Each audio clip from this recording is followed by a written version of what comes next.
So I'm just getting into this first hive that Greg gave me, and you can see an immediate problem here. One is he had a couple frames in here, but only, it looks like 1, 2, 3, 4 frames that he put in here, and then no frames. And then he used a sheet of cardboard for an inner cover. So, double no-no. He'd actually been better off if he'd had no inner cover at all, because then the bees could have attached their combs to the bottom of the outer cover. But what they did instead was attach to the cardboard, and then the cardboard eventually just collapsed, which made the combs fall to the bottom of the hive, and probably could have started the sliming issue. But I just wanted to show that to you before I peeled everything off, and we'll see what it looks like once we get underneath. But it looks like there's some really nice honey here that's already been slimed out, unfortunately. And there's what I feared and expected to see. Nasty old collapsed combs. I already took a big chunk of honeycomb out of here. Got a couple chunks of abandoned brood comb. Honeycomb's over there. I'm throwing all the honeycomb over there in the screen boxes so my bees can come rob it out. You can see that. Absolutely beautiful. Beautiful, beautiful, pure comb honey from this year, covered in beetle slime. So I'm going to put it in the boxes. Hopefully my bees will at least rob it out and get some value out of it. But I'm not going to be able to recover it or use it myself for food grade honey. It's all spoiled by the beetles. Right. We're getting into box number 2 here, and getting a little better. We got 9 out of 10 frames at least, or yeah, 9 out of 10 frames. Box looks a little big. That's wider than it should be. This is darn near an 11 frame box.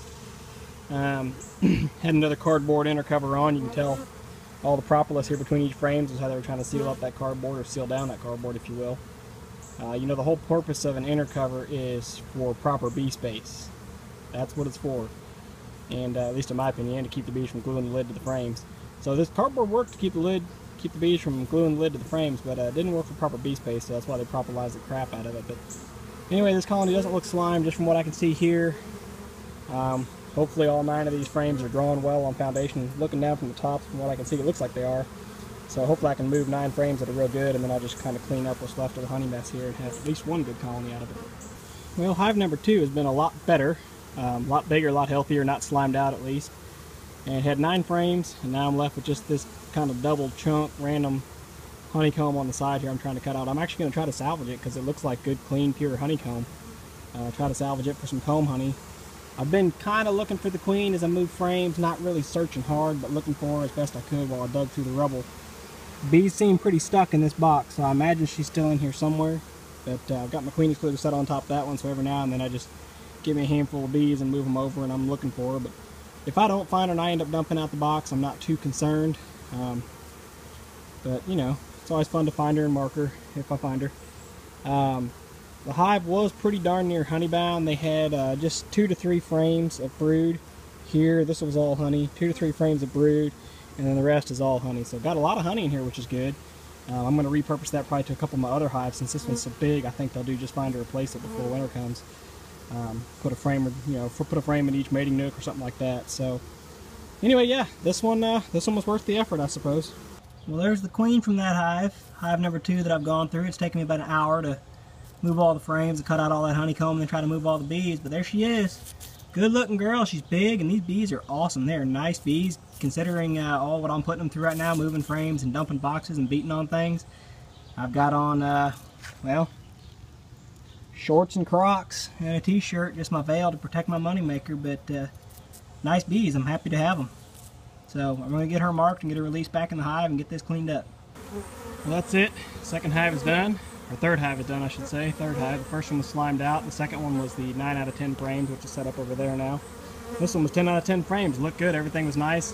A lot of beetles, a lot of adult beetles crawling around. And what you see there on my entrance board, those are dryer sheets. I've been told that dryer sheets will work, which I don't want to use that.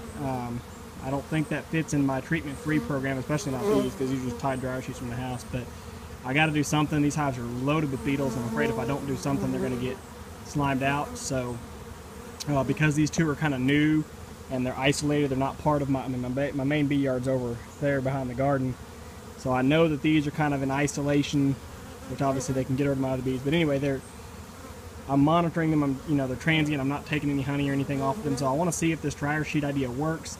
The theory is just that the beetles try to crawl across it and their legs get stuck in it. So we'll see whether or not I catch any beetles. But I put the 2 at the entrance in case beetles try to crawl in, and then I put 2 on top the frames between the deep and the medium, and then I put 2 on top the inner cover. So ideally the bees will chase the beetles up to the inner cover, and the beetles will, did I say beetles, bees, and bees, beetles? Anyway, the bees will chase the beetles up to the inner cover, where they will then get stuck on the dryer sheets. That's the hope. But anyway, we're done. Swapped them over. I've got 2 good hives, and for the most part, pretty doggone nice. The first one over there, second one, whatever, didn't sting me at all, and that's a true swarm queen. This one was a hive that Greg had caught that was a swarm that was queenless, and he came and bought a queen from me. I actually found her, saw her, big red dot, big fat girl. She's still in there, looking good, laying good. A little bit feistier. I got 2 stings out of that one, one of which was right underneath the tip of my nose, which hurt like a son of a gun. Despite me wearing a veil, she shot right in somehow and got me. But anyway, yeah, I'm done. I'm glad it's over with. Glad to have 2 nice new hives, and I hope they survive this transition and don't get slimed out by beetles just from the move. So here's just a final follow-up video for y'all where we're at right now. It seems that these bees don't want to go inside the box. Now what I don't know is how many of these are belonging to the colony inside, and how many of them are actually from the 3rd colony that was slimed out. How many of these are actually foragers from that colony that can't get inside because the guards inside won't let them. So there's a very good chance that the inside of that box is full of bees of the colony that belongs in there with the queen that I found and all that good stuff, and that all of these are just orphans that are wanting to get inside but can't be let inside. A lot of them, awful lot of them piled up outside here, so I don't know. We'll just kind of have to see what tomorrow brings. I'm just glad to see them calm down because it was crazy out here all afternoon with bees flying around trying to figure out what the heck happened. So if they do all join up, that'd make one heck of a hive, one really good strong hive, and I'd like that actually. Anyway, that's that one, and this one over here is kind of the same. A lot of bees still hanging out outside, but not undoable. And you know, I think most of them are just kind of hanging out maybe because it's hot. But you know, both these hives were very crowded. Certainly needed the space. So this one I gave them a medium full of drawn combs on top, and this one here, of course, that's actually a double deep. So it should make for a good strong colony, assuming they don't abscond on me, and I sure hope they don't. I've still got some over here hanging out. I don't know what's wrong with them, hanging out on these combs. Earlier these combs were completely covered in bees, as if there was something to be had here. Honestly, what I think happened, the more I think about it, was I told you all that when I was doing the 3rd colony, this one over here on the back side, when I was working on that one, the first queen that I found, they were balling. They were balling an unmarked queen. I thought she was a virgin, but she may have just been a small unmarked queen. What I think happened, because I never did find any queen cells at all, not even swarm cells in there, not a supersedure cell, nothing. I think what happened was I shook out the slimed colony first, and I assumed that all that was left was house bees, basically. I assumed there was no queen. I figured all that was left was, you know, foragers that had hatched, or baby bees that had hatched out, left behind, missed the swarm, basically, missed the abscond. So I didn't really pay much attention. I didn't really look for a queen, I'll be honest with you. I didn't, because I didn't think there was one. The population of what was there on hand was so low that I just didn't think there was a queen. I picked through those frames real quick as I pulled them out of that nook box, but there wasn't any bees wanting to stay in the nook box to act like there was a queen. So I think what happened is I shook them out, and I caused so much chaos doing that that queen actually tried to fly into this box.